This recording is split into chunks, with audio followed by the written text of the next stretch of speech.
जीवन अमारो।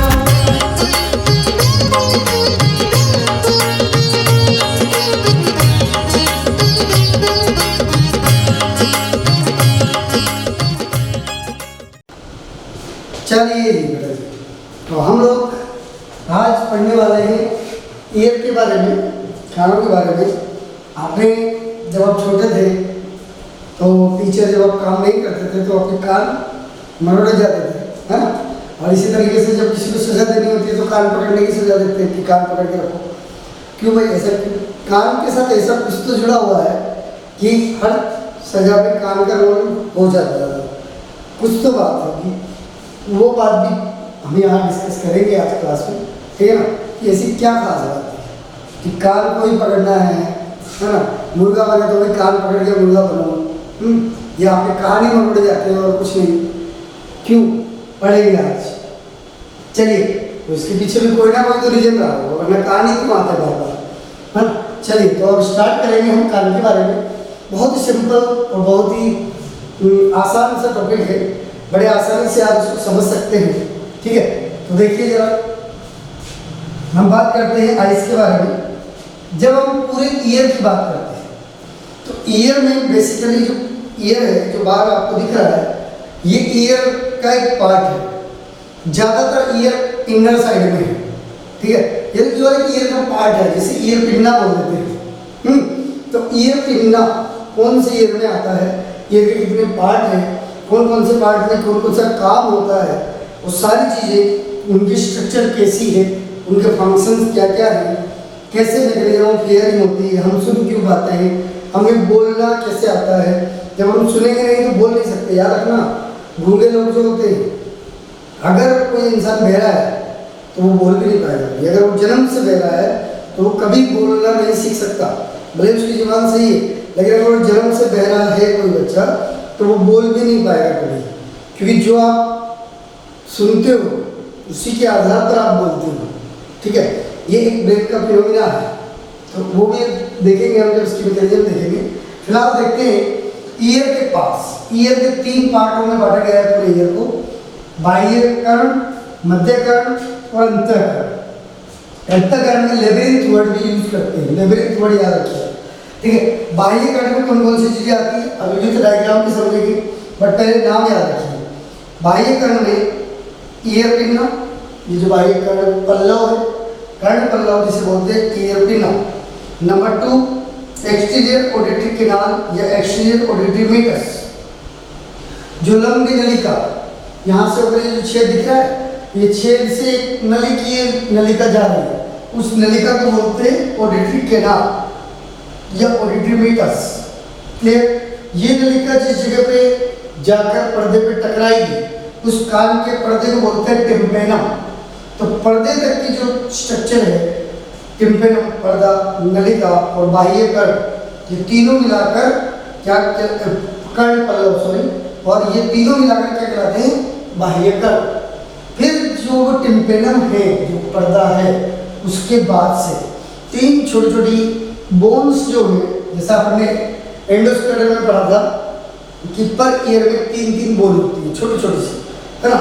तो वो 3 ईयर ऑसिकल्स मध्य कर्ण में पाई जाएगी, बीच वाले पोर्शन में। और ये तीनों कर्ण का काम क्या है वो भी हम पढ़ेंगे, ठीक है। उसके बाद इंटरनल ईयर, अंतःकर्ण, जहाँ पर ये ओसिकल्स, ईयर ओसिकल खत्म हो जाती है, वहीं से इंटरनल ईयर स्टार्ट हो जाता है, जिसमें पहला आता है मेम्ब्रेनस लेबिरिंथ, दूसरा आता है बोनी लेबिरिंथ। अब ये मेम्ब्रेनस लेबिरिंथ और बोनी लेबिरिंथ क्या है, ये भी हम स्टडी करेंगे। बोनी लेबिरिंथ में जैसे हम करते हैं कि 3 सेमी सर्कुलर कैनाल्स है, फिर कोक्लिया है, ठीक है। तो वो जो सेमी सर्कुलर कैनाल्स और कोक्लिया है, उन्हीं के अपर स्ट्रक्चर को, इनर स्ट्रक्चर को, सॉरी, मेम्ब्रेनस लेबिरिंथ बोलते हैं। और उनके बाहर जो बोन्स की बनी है सेमी सर्कुलर कैनाल, तो उसी को बोनी लेबिरिंथ बोल देते हैं। यानी कुल मिलाकर इंटरनल ईयर को क्या बोला? लेबिरिंथ। यहाँ पर भी लेबिरिंथ है, यहाँ पर भी लेबिरिंथ है। ये मेम्ब्रेनस लेबिरिंथ है, ये बोनी लेबिरिंथ है। बोनी लेबिरिंथ के नीचे ही मेम्ब्रेनस लेबिरिंथ होता है। ये भी अपने स्ट्रक्चर में समझने की कोशिश करेंगे। क्लियर? चलिए देखते हैं आगे। नेक्स्ट देखिए, पूरा अच्छे से इस डायग्राम को देखिए। आपके कान जो है ये बाह्य कर्ण है जो आपके बाहर नजर आते हैं। इसके अंदर ये कान का छिद्र, और ये पूरी एक क्या है, नलिका, जिसे ये आपने क्या कहा, ऑडिटरी मीटस या ऑडिटरी केनाल। ये जिस पर्दे पे जाके टकराती है, दिस इज कॉल्ड टिम्पेना या टिम्पेनिक मेम्ब्रेन। इस पर्दे से ये जब चली, ये 3 बोन्स देखिए, पहली मेलियस, इंकस और तीसरी स्टेपीज। स्टेपीज हेमर शेप होती है, ठीक है। ये जाकर यहाँ पर एक ओवल शेप होता है, वहाँ से जाकर टकराएगी और यहीं से ये देखिए वेस्टिबुलर ब्रांच, कोक्लियर ब्रांच, ये भी यहीं से निकल रही है, ठीक है। तो ये मिडिल ईयर, ये वाला पोर्शन मिडिल ईयर, और इसी मिडिल ईयर वाले पोर्शन से ये निकल रही है केनाल, जिसे बोलते हैं यूस्टेकियन केनाल, जो डायरेक्ट आपके कहाँ खुलेगी, जो आपकी फेरिंग से जो आपकी कंठ नली है उसके अंदर जो ऊपर वाला पार्ट है उसमें यूस्टेकियन केनाल जाके खुलती है। और ये क्या काम करती है, जब हमारे कान अपन बंद कर देते हैं तो अंदर की आवाज़ गुनगुन गुनगुन आवाज़ आती है। ये बेसिकली एयर का जो प्रेशर है कान के अंदर उसको मेंटेन रखती है। कोई पानी के अंदर चला जाएगा तो वहाँ पर प्रेशर बढ़ेगा, तो उस प्रेशर को मेंटेन करने के लिए यूस्टेकियन ट्यूब कंठ नली में जाकर खुल रही है। कभी कभी कोई चीज़ खाते हैं अगर कुछ हो जाता है तो यहाँ से जो अंदर का प्रेशर है वो कानों से ऊपर बाहर निकलेगा। कानों का प्रेशर मेंटेन रखना तो वो कंटिन्यू यूस्टेकियन ट्यूब के थ्रू एयर बाहर चली जाएगी, ध्यान रखिएगा। यूस्टेकियन ट्यूब मिडिल ईयर में जाकर खुलती है और इसमें दूसरी ओपनिंग कहाँ होती है, कंठ नली के नेजोफेरिंक्स वाले पार्ट में, ठीक है। उसके बाद देखिए इंटरनल ईयर। इंटरनल ईयर में जैसा कि मैंने कहा सेमी सर्कुलर केनाल ये रही, कोक्लिया ये रहा, क्लियर। और ये यहाँ से निकली येलो कलर की ये वेस्टिबुलर नर्व। जब तक इस नर्व से इम्पल्स नहीं जाएंगे हमें कोई चीज़ सुनाई नहीं देती है, याद रखिएगा। तो ये तीनों जो पोर्शन है उनको विद डायग्राम या हमने समझने की कोशिश की। ईयर बिगनम, एक्सटर्नल ऑडिटरी मीटर नलिका, टिम्पेनम, बाह्यकर्ण कंप्लीट, ठीक। दूसरा मिडल ईयर, मिडल ईयर में मेलियस, इंकस, स्टेपीज, 3 बोल छोटे छोटे, ठीक। यहीं से निकलती है यूस्टेकियन ट्यूब, ऑडिटरी ट्यूब भी बोल देते हैं। कहाँ खुलेगी, मध्यकर्ण, सॉरी कंठ नली में। उसके बाद ये मध्यकर्ण कंप्लीट, ये internal ear, the main ear is this cochlea and semicircular canal, बीच वाला पार्ट वेस्टिबुलर पार्ट, क्लियर। चलिए नेक्स्ट पॉइंट, ईयर में anatomy of the ear. Ear की स्ट्रक्चर आप देख पा रहे हैं। एनाटॉमी ऑफ ईयर के अंदर जैसा हमने कहा 3 मेन ईयर होते हैं, एक्सटर्नल, मिडल और internal year. External year which collect sound wave and channels them inward. External ear की स्ट्रक्चर कुछ इस तरीके की होती है कि बाहर के साउंड को पूरे को कलेक्ट करके कहाँ पहुँचाता है, मिडिल ईयर तक पहुँचाता है, अंदर तक। फिर आता है middle ear. Middle ear conveys sound vibration to the oval window. Middle ear में 3 जो बोल्स थी वो बेसिकली क्या काम करती है, एम्प्लीफिकेशन ऑफ साउंड, और उनको कहाँ तक पहुँचाती है, ओवल विंडो, जो कि खुलेगा वेस्टिबुलर पार्ट पर, जो कि इंटरनल ईयर का आउटर मोस्ट पार्ट है। उसके बाद internal ear, internal which houses the receptors, जिसके अंदर एक्चुअल में ग्राही होंगे फॉर हियरिंग एंड इक्विलिब्रियम, सुनने के लिए और बैलेंस बनाने के लिए। हमारे कान जो है ये केवल सुनने का ही काम नहीं करते, अगर कान को काट दिया जाए तो इंसान का चलना भी मुश्किल हो जाता है, तो ये बैलेंस के लिए भी इम्पोर्टेंट है, क्लियर। चलिए तो ये हो गया। इसके बाद अब डिटेल से स्टडी करते हैं तीनों पार्ट्स का। सबसे पहले एक्सटर्नल ईयर देखिए जरा। एक्सटर्नल ईयर में जैसा मैंने कहा पिन्ना, एक्सटर्नल ऑडिटरी केनाल और ईयर ड्रम यानी टिम्पेनम मेम्ब्रेन, 3 पार्ट होते हैं और उसमें भी एक एक करके 3 बार पढ़ते हैं। Pinna is a flap of yellow elastic cartilage covered by skin. ये आप देख पा रहे हैं ये पिन्ना है, ये कौन सी कार्टिलेज से बना है, ये याद रखना है, इलास्टिक कार्टिलेज। तभी तो इसको मोड़ते हैं वापस अपनी पोजीशन पे चला जाता है, क्योंकि ये इलास्टिक कार्टिलेज का बना है। स्थितिस्थापक, येलो स्थितिस्थापक कास्ती का बना होता है, इसके ऊपर स्किन होती है, okay. The ring of the auricle is the helix. जैसा कि हम देखते हैं कि इसकी रिंग जो है अंदर की तरफ ये हेलिकल है। The interior portion is the lobule, अंदर वाले पोर्शन को लोब्यूल बोलते हैं। Ligaments and muscles attach the auricle to the head. ये पिन्ना जो है ये किसकी वजह से जुड़ा हुआ है हेड से? यहाँ पर कुछ मसल से और कुछ लिगामेंट से जो कान को पकड़े रखेगी, ठीक है, ये उखड़ेगा नहीं बड़ी आसानी से, ठीक है। चलिए नेक्स्ट पॉइंट, ईयर पिन्ना के बारे में ही बताया है। जनरली ईयर पिन्ना सभी एनिमल्स में नहीं पाया जाता, जैसा कि हमने एनिमल किंगडम में पढ़ा। जनरली ईयर पिन्ना का पाया जाना ये सस्तनियों का एक अभिलाक्षणिक गुणधर्म है। It is the characteristic feature of mammals only. Clear? Year सब में पाए जाएंगे लेकिन ईयर पिन्ना सब में हो ये जरूरी नहीं है। अरे भाई मेंढक वगैरह कभी देखिए उनके ऐसे कान नहीं होते, उनके कान सांपों में देखिए नहीं होते उनके कान, ठीक है। कान होगा लेकिन अंतःकरण होगा, किसी में मध्यकरण होगा, बाह्यकरण नहीं होगा। और बाह्यकरण होगा भी तो कर्ण पिन्ना नहीं होगा। देख सकते हैं आप यहाँ पर इतना बड़ा हाथी के कान दिखाए गए हैं। हाथी भी किसमें आता है? हमारे क्लास में आता है सस्तन, ठीक है। लेकिन सभी सस्तनों में ईयर पिन्ना हो ऐसा जरूरी नहीं है। लाइक व्हेल, डॉल्फिन और प्लेटिपस, ये तीनों एक्सेप्शन है जिनमें ईयर पिन्ना या कर्णबल्ला नहीं पाए जाते। तीनों के तीनों सस्तन है। व्हेल मछली नहीं है, डॉल्फिन मछली नहीं है, ये सस्तन मैमलियंस है, हमारी क्लास में आते हैं, ठीक है। प्लेटिपस में। चलिए नेक्स्ट पॉइंट इसके बाद पढ़ते हैं। ईयर पिन्ना याद रखिए, हमने देखा है बहुत सारे एनिमल्स जो होते हैं जैसे खरगोश वगैरह, वो अपने कानों को साउंड के अनुसार क्या कर सकते हैं? हिला सकते हैं, ठीक है ना। लेकिन क्या हम अपने कानों को हिला सकते हैं? नहीं। क्यों?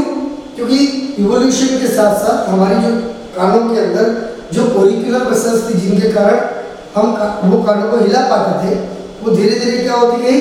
रिड्यूस होती गई। और अभी ये क्या हो चुकी है? ये रिड्यूस कंप्लीटली हो चुकी है। तो हमारे ईयर पिन्ना अब हम नहीं हिला सकते। हाँ, एक्सेप्शनली कुछ लोग जो हैं वो कान हिला सकते हैं क्योंकि उनमें ये पूर्वजों का लक्षण है। हमारे अंदर भी पूर्वजों का लक्षण था लेकिन हमारे अंदर क्या हो चुका है? ये रिड्यूस हो चुका है। तो देखिए, many mammals can move their ear pinna in the direction of sound, like rabbit, ठीक है। अपने ईयर पिन्ना को हिला सकते हैं बहुत सारे एनिमल्स साउंड के आधार, जैसे कुछ तेज आवाज होती, खरगोश के कान खड़े हो जाते हैं ना, और वो कान को हिला सकता है, सुन सकता है साउंड सुनने के लिए। लेकिन हम ऐसा नहीं कर सकते। In human it is relatively immobile. इंसानों में देखिए ये ईयर पिन्ना इमोबाइल होते हैं बिकॉज, क्योंकि auricular muscles of pinna are vestigial, क्योंकि हमारे अंदर जो इसको हिलाने वाली जो मसल्स है ऑरिकुलर मसल्स, वो हमारे अंदर कैसी हो गई? वेस्टिजियल। वेस्टिजियल का मतलब धीरे धीरे जो पूर्वजों में थी लेकिन अब वो अवशिष्ट अंगों के रूप में है। अब वो अवशिष्ट हो चुकी है ही नहीं, ठीक है। या है भी तो बिल्कुल रिड्यूस फॉर्म में है। चलिए दोनों पॉइंट याद रखिए। उसके बाद आते हैं नेक्स्ट पॉइंट पर। ये पिन्ना का काम क्या है? ये क्या करता है? जितनी भी साउंड इधर उधर से आएगी, इसकी शेप इस तरीके की है कि वो सबको कलेक्ट कर लेगा और कलेक्ट करके transmit the sound toward the tympanum membrane. ये जो मेम्ब्रेन होगी टिम्पेनम, वहां तक इसको क्या करेगा? ट्रांसमिट करेगा, पहुंचाएगा। It's difficult to localise sound with one ear. एक ईयर के साथ हम अगर दूसरे कान का इस्तेमाल ना करें और केवल एक ईयर से सुनना चाहें तो नहीं कर सकते। याद रखिएगा, किसी इंसान का अगर एक ईयर कट गया तो दूसरे ईयर से उसको साउंड साफ नहीं सुनाई। दोनों ईयर का होना जरूरी है, याद रखिएगा। Difficult to localise the sound. हम लोकलाइजेशन का मतलब है आगे से साउंड आ रही है कि पीछे से साउंड आ रही है। मतलब आप ये पता नहीं लगा पाओगे, एक ईयर का इस्तेमाल मत करो, दूसरे ईयर का करो, केवल एक का करो, तो आपको ये पता नहीं लगेगा कि साउंड आगे से आ रही है या पीछे से। लेकिन दोनों ईयर का जब इस्तेमाल किया जाएगा तो पता लगेगा कि साउंड पीछे से आ रही है, आगे से आ रही है, साइड से आ रही है, दाएं से आ रही है कि बाएं से आ रही है। लोकलाइजेशन का मतलब ये है, ठीक है। याद रखना है पॉइंट, लोकलाइजेशन करने के लिए दोनों ईयर पिन्ना का होना जरूरी है, तभी हमें पता लगेगा कि आवाज किधर से आ रही है। ओके, चल next point. External auditory muscle को फिर और डिटेल से समझाया गया, वही चीजों को बार बार समझाया जा रहा है। ध्यान से सुनिएगा। यहाँ पर देखिए, ये ऑडिकल हो गया, ठीक है। ये अंदर एक्सटर्नल ऑडिटरी मेकस हो गया। ये नीचे जो लटका रहता है छोटा सा, दिस इज लोब्यूल्स, ठीक है।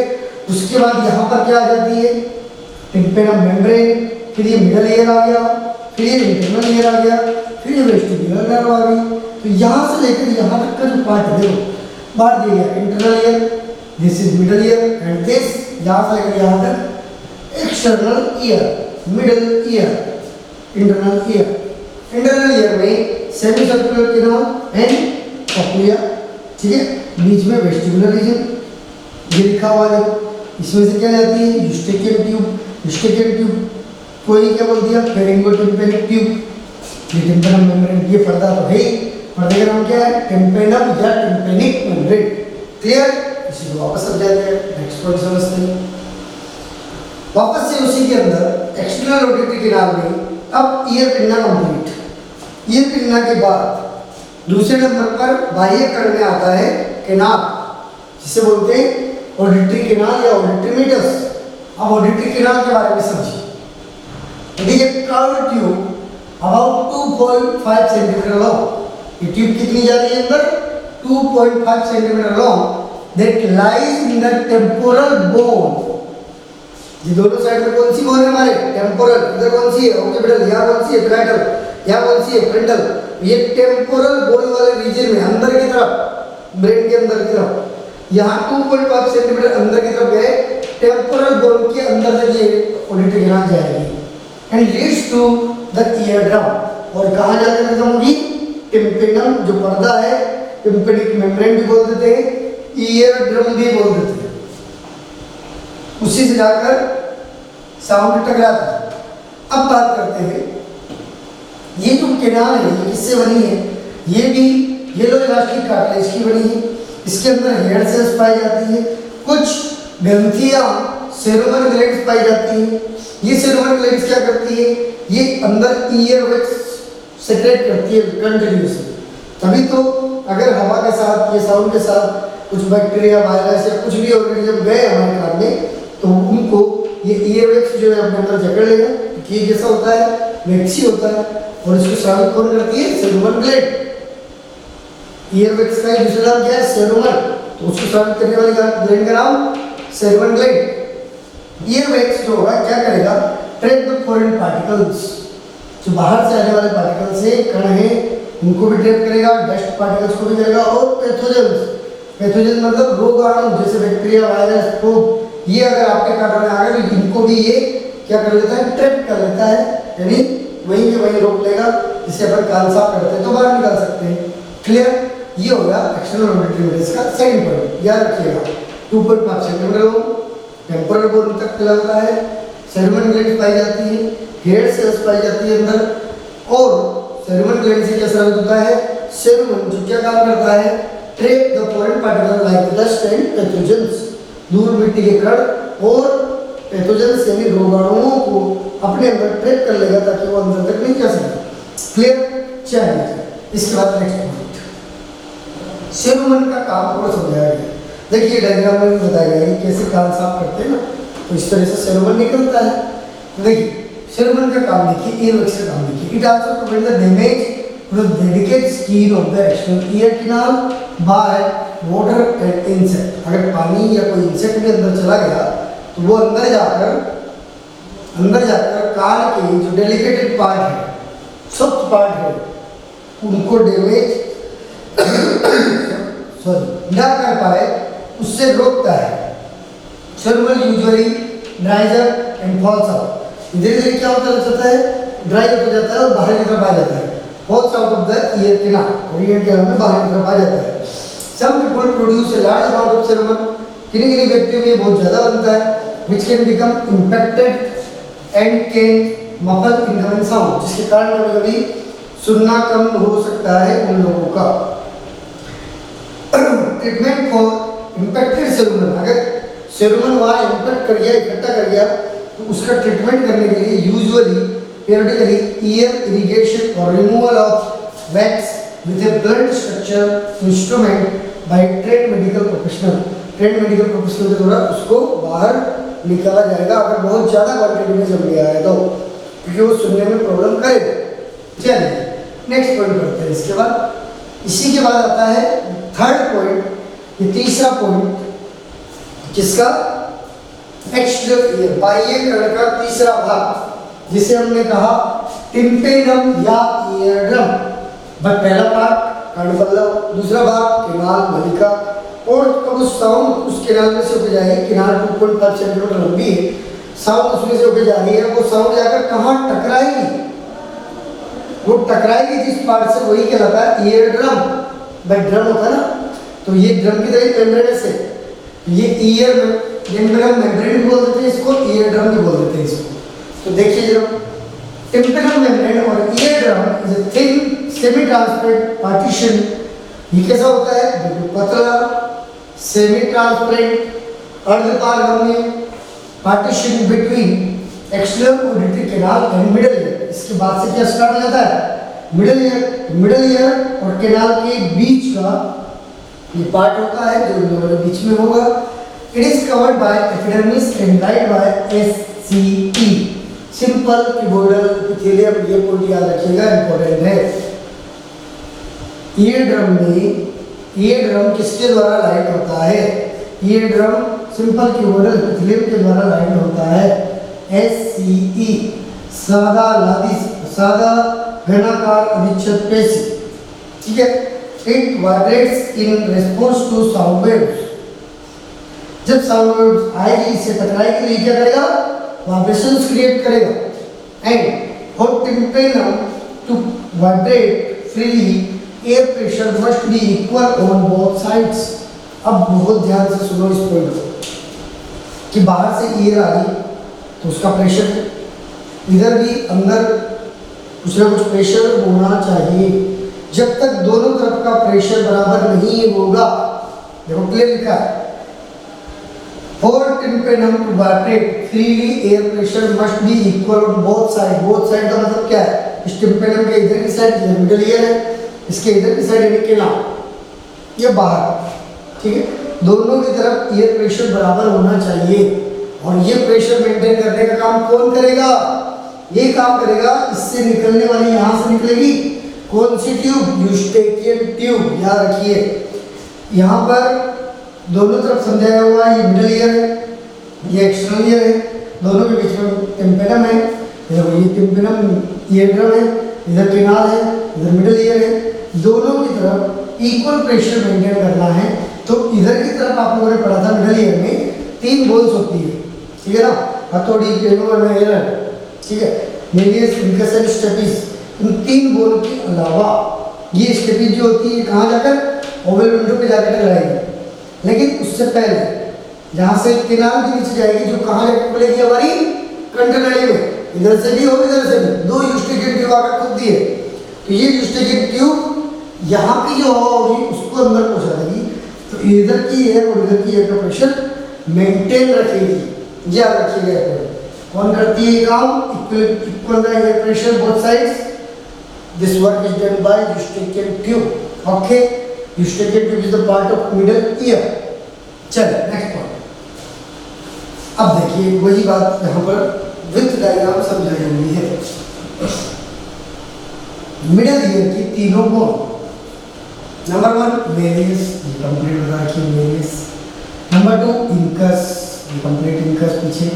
और ये वाली जो कि कैसी है? बिल्कुल एकदम जैसे कि रेजोनेंस प्रोवाइड करवाना हो, this is called steppes.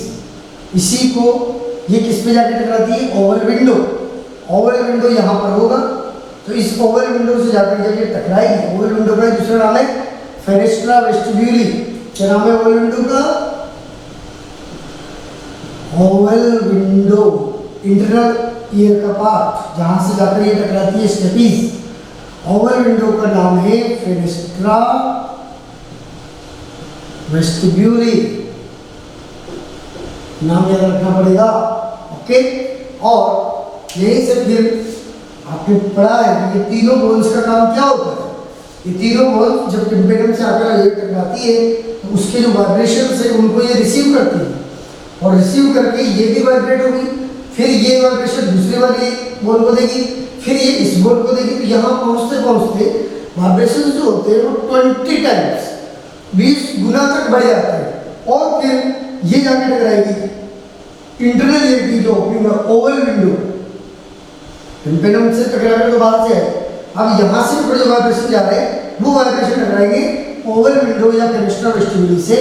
Fenestra vestibuli he internal ear की स्टार्टिंग करवाता है। क्लियर?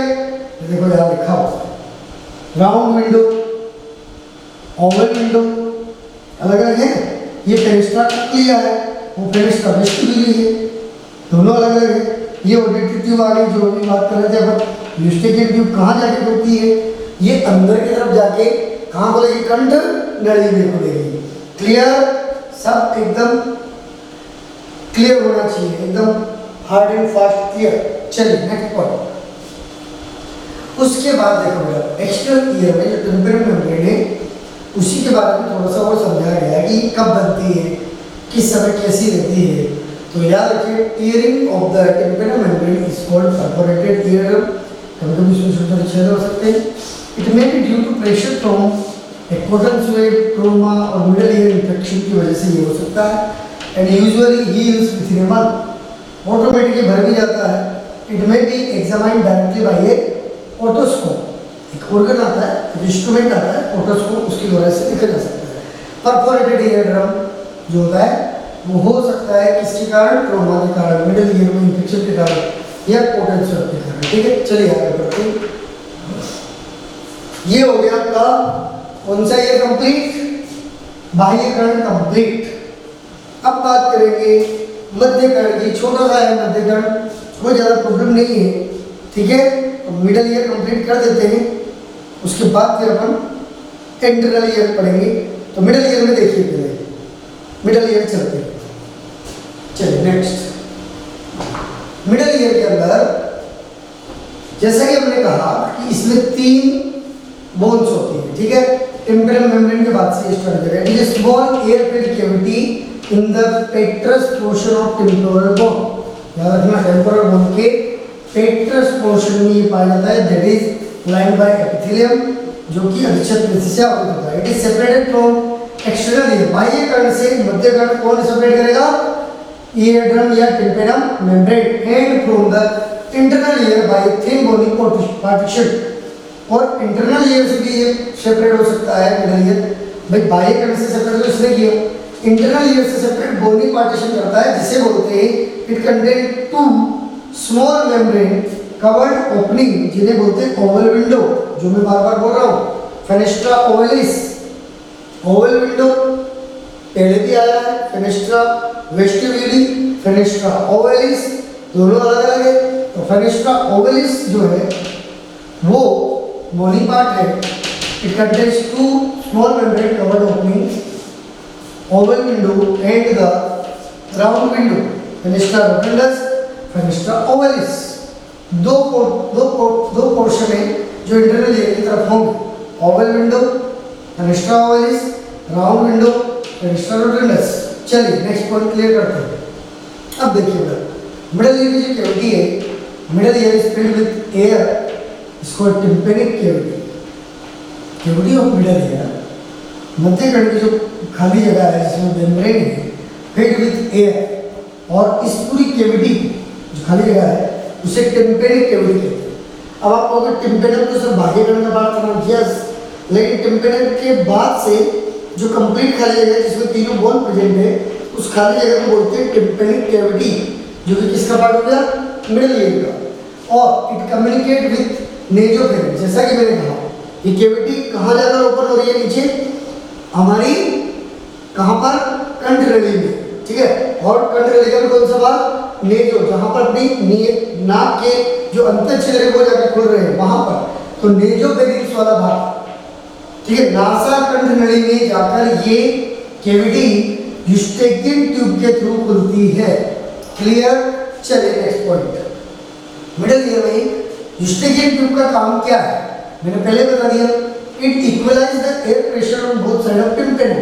टिम्पेनम के इधर की साइड कैनाल है, जबकि दूसरी साइड बोन्स और टिम्पेनम कैविटी है। दोनों साइड एयर प्रेशर मेंटेन रहना चाहिए।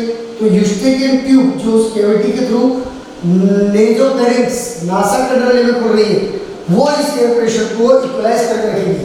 And also it communicate middle ear with nasopharynx, मध्य कर्ण को नेजोफेरिंक्स के साथ जोड़ने का भी काम करेगी। It normally remains close, generally स्टिकेट ट्यूब क्लोज होती है, इस तरह की हमेशा खुली रहेगी, बट ओपन ड्यूरिंग चेविंग, जब किसी चीज को चबा रहे होते हैं, स्वेलिंग जब निगल रहे होते हैं, योनिंग जब उबासी ले रहे होते हैं, या कफिंग स्नीजिंग जब भी हम ये कर रहे होते हैं, एंड चेंजेस इट्स एल्टीट्यूड, और कभी जब हम बहुत ऊंचाई पर पहाड़ों पर चले जाते हैं तब वहां पर एयर प्रेशर चेंज होता है, तब ये क्या हो जाती है, क्लोज रहती है, इट रिमेन्स क्लोज, वरना ये जनरली क्या रहेगी, ओपन रहेगी। कब कब बंद हो जाती है, जब हम चबा रहे हैं, जब हम किसी चीज को निगल रहे हैं, स्वेलिंग कर रहे हैं, योनिंग जब हम उबासी ले रहे हैं, जब हम कफिंग खांसी आ रही है, स्नीजिंग छींक आ रही है, या जब हम बहुत ऊंचाइयों पर चेंजेस इन एल्टीट्यूड, जब हम बहुत ऊंचाइयों पर चले जाते हैं तब ये बंद हो सकती है, या बंद कर दी जाती है ताकि एयर प्रेशर मेंटेन रहे। चलिए नेक्स्ट पॉइंट। अब मिडल ईयर में 3 बोन्स मैंने बताई थी, मेलियस, इनकस, स्टेपी। मेलियस जो होती है हैमर शेप होती है, हथौड़ी, एरन round. Incus anvil shape, stapes stirrup shape, ये रही। तीनों बोन्स को 3 ओसिकल्स भी बोलते हैं या ऑडिटरी ओसिकल्स भी बोलते हैं, ये आप देख पा रहे हैं अपन auditory ossicles, malleus, incus, stapes. Clear? चलिए नेक्स्ट पॉइंट। मिडल ईयर में मेलियस का जो हैंडल है, अब आप कहोगे मैंने कहा था कि जो ईयर ड्रम है उससे पहली बोन जुड़ी हुई है, उसका नाम क्या है, मेलियस। मेलियस जो है उसका हैंडल जो है attach to the internal surface of tympanum. Ear drum जो ईयर ड्रम है, टिम्पेनम है बाह्य अंग, उससे जुड़ा होता है मेलियस का। Head of the malleus articulate with the body of incus, जबकि हेड पार्ट दूसरी बोन से जुड़ेगा, मेलियस का दूसरा पार्ट इनकस से जुड़ेगा, and incus articulate with head of stapes, और दूसरी बोन तीसरी बोन से जुड़ेगी जिसका नाम स्टेपीज है। और इस स्टेपीज का base of foot plate of the stapes, इस स्टेपीज का जो बेसिक पार्ट है नीचे वाला, fit into the oval window. ये जाकर जो इंटरनल एयर में एंट्री होनी है वहां पर ओवल विंडो है, फेनेस्ट्रा ओवलिस, वहां जाकर ये उससे जाकर ये उसमें जाकर फिट रहेगी ताकि वहां पर वाइब्रेशन पहुंचा सके। क्लियर? चलिए नेक्स्ट पॉइंट।